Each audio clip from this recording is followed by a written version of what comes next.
Hey, what's up, everyone? Gaming Arts 1 here, and today I'm going to talk briefly about The Legend of Zelda Breath of the Wild, a game that came out back in 2017. And the reason I'm talking about that is because a lot of people go on record and say that it's probably the greatest Zelda game of all time, but that's something that's debatable. In terms of graphics, physics, and overall presentation, it's probably one of the best Zelda games that we have seen ever. But at the same time, there are people who would not go on record and go and say that Breath of the Wild was the greatest installment of all time. Some people would go on record and say Ocarina of Time and Link's Awakening, or even Link to the Past, was probably more memorable than this game, but you can't deny the amount of success that Breath of the Wild has had since 2017.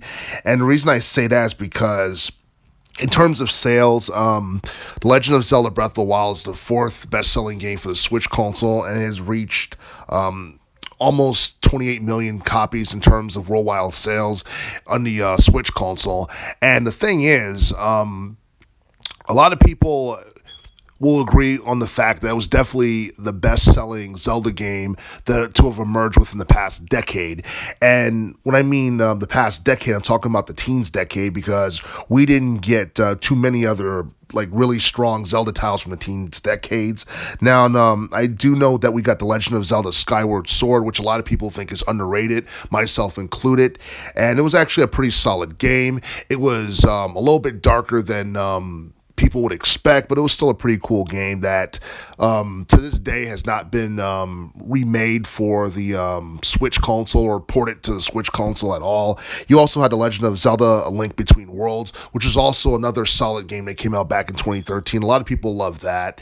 And I believe there was Hyrule Warriors that came out in 2014 or something like that for the Wii U console. And honestly, that was one of the least popular Zelda games to have been released within the past decade, or the past 20 years for that matter, depending on who you ask.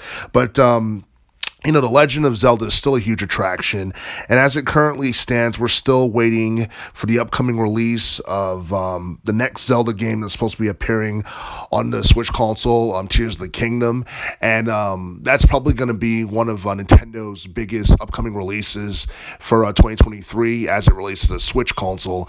And I do feel that Breath of the Wild is definitely a classic that's going to stand the test of time about a decade, maybe 20 years from now, because it's a game that it kind of breathed new life into the series, mainly because it's something that felt radically different than what you saw in previous installments within the Zelda series with the open world environment, and it looked somewhat similar to something that you would see in a Xenoblade Chronicles type game.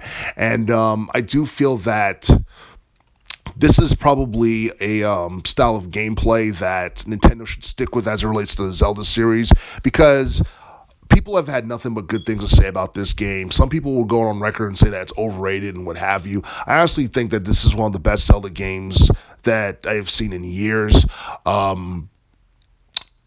are some people who believe that I guess that the storyline is probably not as good as some of the older installments like Twilight Princess or Ocarina of Time or even Majora's Mask.